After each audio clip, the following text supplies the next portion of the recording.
안녕하세요. 더 은혜롭게 하소서의 송현진 집사입니다. 성경 속에는 믿음의 가정에 좋은 예들이 많이 나오죠. 아브라함과 사라, 이삭과 리브가, 요셉과 마리아 등 셀 수 없는 가정들이 많이 나옵니다. 오늘은 레위인 엘가나와 한나와 같은 가정, 그런 믿음의 가정을 이루고 계신 분인데요. 여기까지만 말씀드려도 아시는 분이 많이 있으실 텐데 오늘 이경화 집사님 모셔보도록 하겠습니다.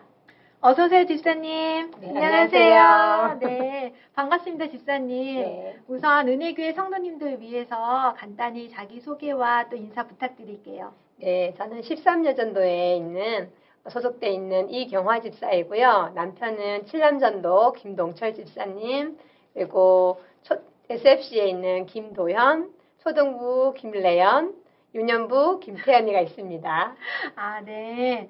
집사님, 얼굴은 많이 뵀지만 또 여기서 이렇게 보니까 되게 반가운데요. 네. 처음 신앙생활은 어디서 어떻게 시작을 하시게 되셨어요? 저는 시골에서 시골교회를 섬겼어요. 그래서 청년 초반에도 시골교회에서 다니고 있다가 이제 시골에서 있다가 서울로 오게 됐어요. 아, 그러면 은혜교회는 청년부 시절부터 다니신 거네요? 그렇죠. 제가 한 25 정도 됐을 때 아마 은혜교회로 온 것 같아요. 그러면 저희가 이제 김동철 집사님하고 이경화 집사님하고 교회에서 이제 만난 걸로 알고 있거든요. 네. 청년회 때. 네. 그 스토리를 좀 궁금한데 말씀해 주실 수 있으실까요? 네, 좀 여러 가지가 있긴 했는데요. 제일 결정적이었던 거는, 그러니까 저희가 청년 때 중국 단기 선교를 갔거든요. 근데 중국 단기 선교 그 활동 중에 일주일간 갔다 왔는데 활동 중에 제가 제 마음 가운데 김동철 집사가 너무 보고 싶은 거예요. 그리고 연락도 되게 궁금하고, 왜 이 사람이 이렇게 생각이 나지? 제가 이제 거기서 그래서 이상하다 이렇게 그 생각을 하면서 이제 엽서를 하나 주려고 샀어요. 김동철 집사를 주려고 사면서 이제 그 전에 약간 제 느낌상 이 사람이 나한테 관심이 있나? 약간 그런 느낌이 있었는데 구체적으로 어떤 표현은 안 됐었거든요. 근데 제가 그냥 마음을 한번 열어보겠다 하고 이제 엽서를 줬죠. 그리고 나서 이제 만남이 이루어진 것 같아요. 그 이후로. 그래서 이제 같이 계속 연애가 네, 그때부터 같이 시작되신 거예요? 교제를 한 1년 6개월 정도 교제를 하고 네. 네, 결혼을 했습니다. 그럼 결혼하실 때가 몇 살이신 거예요? 결혼할 때가 31살이었어요. 31살 때 결혼하신 거예요? 네. 그때 당시엔 좀 늦은 결혼 아니었나요? 늦었죠. 저희 청년부에서는 결혼 안 한 사람이 2사람밖에 없었어요. 여자 청년 중에서는. 그래서 저가 이제 두 번째 중에 하나가 이제 제가 결혼을 하게 된 거죠. 그래서 저희가 되게 깜짝 놀랐던 기억이 있거든요. 네. 두 분을 다 알고 있었지만 둘이서 결혼한다는 게 굉장히 깜짝 발표였는데 네. 그러면은 31살 되기 전까지 기도를 많이 하셨을 것 같은데 결혼에 대해서 어떤 기도 하셨어요? 저는 그 청년부 때요. 그 수련회 가잖아요. 그래서 청년부 수련회 때 그 배우자에 대한 기도 같은 거 이렇게 쓰는 시간이 있었어요. 그래서 그때 제가 보니까 20몇 가지를 썼더라고요. 그래서 그 기도대로 이제 처음에는 기도를 하다가 나이가 점점 들어가면서 이제 기도 제목이 하나둘 없어지는 거예요. 그러다가 이제 마지막에는 정말 중요한 거, 그거 한 4-5가지 정도 이렇게 가지고 기도를 했는데 정말 하나님께서는 그 기도대로 다 응답하시더라고요. 그래서 너무 감사했어요. 그 뺀 2가지가 뭔지 되게 궁금하긴 한데 네. 나중에 말씀 듣는 걸로 하고 그래서 우리 청년들도 지금 미혼으로 결혼을 못하고 있는 청년들도 있는데 그 친구들도 이렇게 기도하면 이루어지겠네요. 그렇겠죠. 구체적으로 좀 기도하는 게 필요한 것 같아요. 한 가지 제가 말씀드리면 저는 신앙생활 하는 사람을 주세요 이렇게 기도하기보다는 하나님 앞에 열심히 일할 수 있는 하나님 일꾼을 주세요 이렇게 기도를 했거든요. 근데 그 기도대로 주신 것 같아요. 정말 그래서 믿음의 가정이 이렇게 탄생하게 된 거군요. 네. 2002년 당시 결혼하실 당시에 플룻을 배우고 계셨던 걸로 알고 있거든요. 네. 네, 결혼하기 전 1년 전에 그러니까 학교를 다니는 중에 결혼을 하게 된 거예요. 그러니까 시골 계시는 부모님이 30살 전에 결혼을 해야 된다. 어른들은 음력으로 나이를 세시니까 빨리 해야 된다 해서 이제 방학 중에 결혼을 하게 됐어요. 그리고 나서 이제 결혼을 하고 학교를 다시 계속 다니게 된 거죠. 그래서 그러면은 결혼 신혼생활 때 학교를 다니셨으니까 그래서 네. 이렇게 약간 둘째 계획이 미뤄진 거네요. 네, 그 자녀에 대한 계획이 그래서 이제 제가 학교를 다니니까 아무래도 졸업연주가 있잖아요. 네. 플룻은. 그래서 졸업연주 때문에 졸업연주는 끝나고 우리 아이를 가지자 이렇게 이제 얘기를 해서 이제 그렇게 하기로 같이 이제 합의를 했죠. 그리고 나서 이제 아이를 이제 졸업을 끝내고 졸업식을 하고 이제 그때부터는 이제 아이를 가지려고 노력을 했는데 안 들어서더라고요.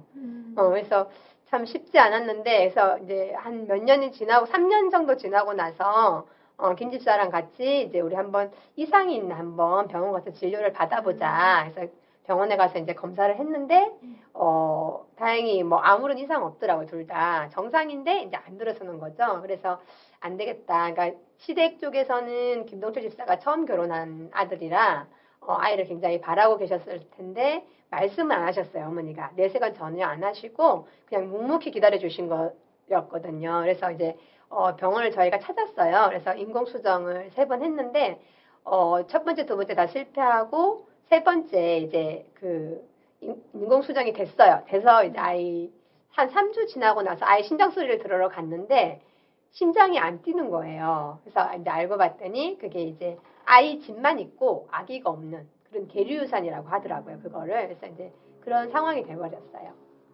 그리고 이제 그 소리를 듣고 이제 원로 목사님께 전화를 드렸죠. 목사님, 아이가 없대요. 이제 이렇게 얘기를 하는데, 원로 목사님께서 이 집사 기도합시다 하고 또 기도를 해주시더라고요. 그래서 일단은, 그때 이제 마음을 좀 진정시키고, 이제 그 뒤로 김 집사랑 같이 얘기하기를, 이번에 인공수정 통해서 아이가 임신되는 것은 우리가 알았으니까, 이제 우리 하나님한테 맡기자. 그러니까 하나님이 주시면 받고 주시지 않으면 그냥 살아야 되겠다. 이렇게 이제 서로 얘기를 했어요. 그리고 나서 1년 뒤에 거의 하나님께서 자연 임신이 되게 하셔서 우리 도연이가 태어나게 됐어요.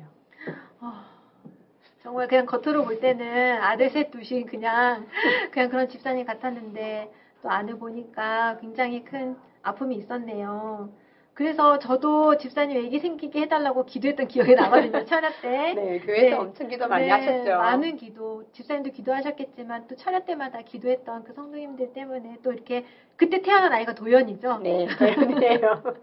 우리 도연이 이렇게 해서 하나님이 주신 선물인데 이렇게 또 7년 동안 기다리게 하신 이유가 또 있을까요? 네, 저희가 이제 저도 그 당시에는 기다릴 때는 몰랐어요. 근데 지나고 보니까 그 도연이를 제가 만약에 결혼하고 바로 아이를 가져서 낳았으면 도연이를 이렇게 키워줄, 그러니까 제가 물론 키우긴 했는데 제가 일을 못하게 되는 상황이었더라고요. 그러니까 7년 동안 기다리게 하신 게 바로 위에 언니 이경희 권사님이 이제 저희 도연이를 많이 봐주셨거든요. 근데 이경희 권사님의 아이들이 다 크고 나니까 조카들이 너무 예쁜 거예요. 이경희 권사님은. 저는 또 플룻을 그때 배웠으니까 그때 그 당시 이제 방과후 교사를 하고 있었거든요. 그래서 언니한테 잠깐 이제 수업 가는 날만 잠깐 맡기고 갔다 올 수 있고. 그래서 이제 그렇게 해서 또 수익금이 생긴 거 가지고 성전 건축에도 또 많이 쓰임 받았던 것 같고요. 그래서 어쩌면 하나님은 그 기다릴 때는 너무 기다림이 제가 길었는데 어쩌면 하나님께서 이렇게 절 시간을 딱딱 맞춰서 하나님이 때 이렇게 응답해 주셨을까. 만약에 그때 바로 도연이가 태어나지 않았다면 아마 이런 일들을 다 할 수 없었을 것 같은 그런 생각을 했어요. 그래서 너무 감사하다는 얘기를 많이 해요. 그때 하나님이 주신 응답으로 또 말씀이 있다고 들었는데 어떤 말씀이에요? 네, 도연이가 임신되던 해에 하나님께서 성부영신 예배 때 골로새서 말씀을 주셨어요. 4장 2절 말씀에 기도를 항상 힘쓰고 기도에 감사함으로 깨어있으라는 말씀을 주셨고 또 이제 김동철 집사한테도 또 말씀이 같이 왔는데 이사야 49장 15절 말씀 여인이 어찌 젖먹는 자식을 잊겠으며 태에서 난 자식을 긍휼히 여기지 않겠냐고 하는 그 말씀이 굉장히 와닿더라고요. 그래서 그 말씀을 저희가 벽에 붙여놓고 계속 기도하면서 지냈던 것 같아요.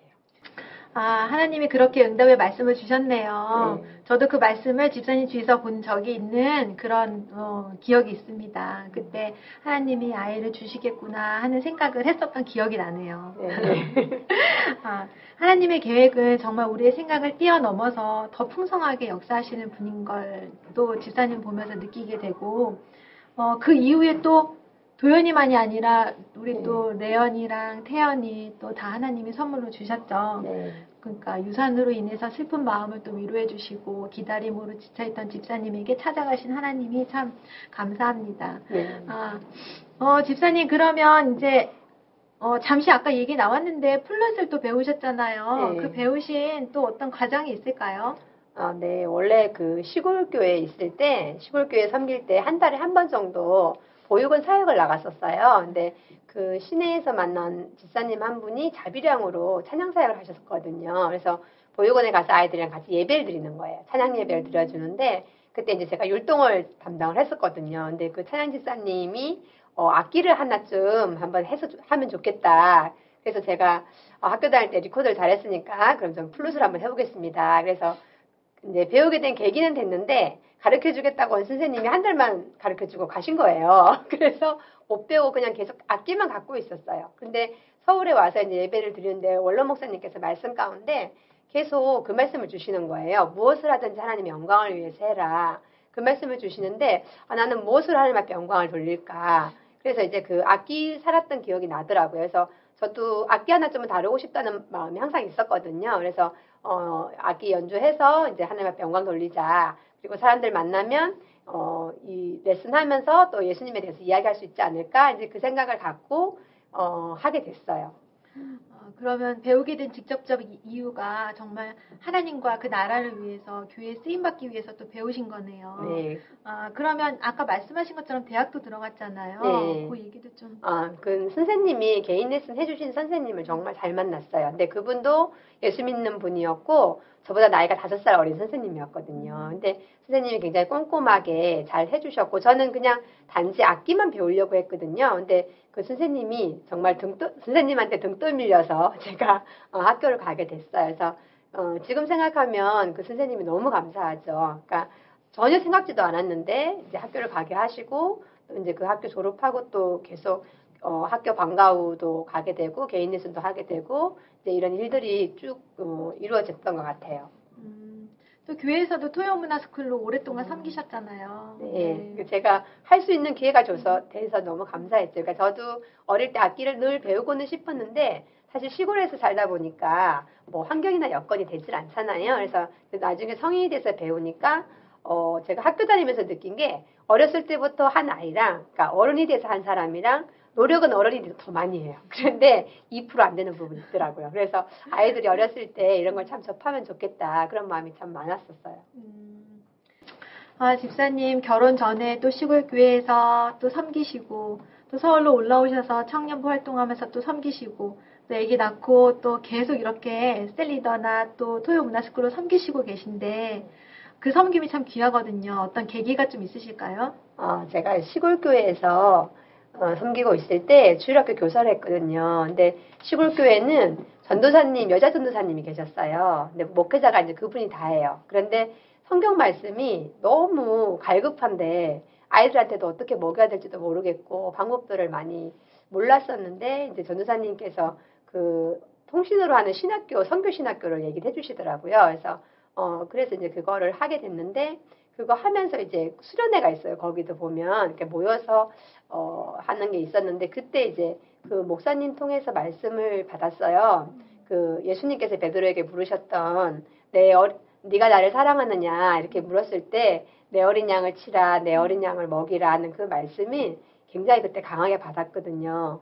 그래서인지는 모르겠지만 이제 제가 교사라든지 아니면 리더라든지 이런 일을 놓을 수가 없었던 것 같아요. 그래서 은혜교회에서도 결혼하고 아이가 없을 땐 사실 리더하기가 그닥 어렵진 않았는데 아이를 낳고 양육하면서 사실 리더하기가 너무 힘들었거든요. 그래서 잠깐 쉬고 싶었는데 계속 하라고 하시더라고요. 그래서 하긴 했는데 지금 돌아보면 그때 제가 쉬고 싶었을 때 만약에 쉬었다면 제 신앙이 또 거기서 멈췄을지도 모르겠어요. 그런데 하나님께서 계속 영혼에 대한 어떤 그런 마음을 주시고 계속 그 일들을 하라고 하시는 것 같더라고요. 그래서 사실 아이를 키울 때가 말씀이 제일 우리가 안 들어오고 또 신앙이 제일 정책이거든요. 근데 리더를 하면서 어떻게든 이제 셀원들한테 또 먹여야 되니까 제가 어떻게든 또 버텨나갔던 그런 생각 그런 계기가 되었던 것 같아요. 집사님 그렇게 또 성경의 본을 보여주시고 또 이렇게 열심히 또 생활하시는 모습, 또 신앙생활 하시는 모습 참 도전이 됩니다. 사무엘이라는 이름의 뜻은 하나님께 기도해서 얻은 아이라는 뜻이 있어요. 근데 집사님의 또 가정도 온 성도가 함께 기도했을 때 하나님께서 한나를 생각하신 것처럼 집사님네 가정을 생각해 주셔서 또 도연이, 레연이, 태연이 이렇게 주신 또 그 믿음의 가정 이루어 주셔서 참 감사하다고 생각됩니다. 하나님은 구하는 것보다 더 풍성히 주시는 분임을 집사님 가정을 통해서 또 느끼게 된 것 같습니다. 믿음의 가정에 아름다운 본을 보여주신 집사님 오늘 감사합니다. 네, 감사합니다. 이것으로써 더 은혜롭게 하소서 7번째 시간을 모두 마치도록 하겠습니다. 감사합니다.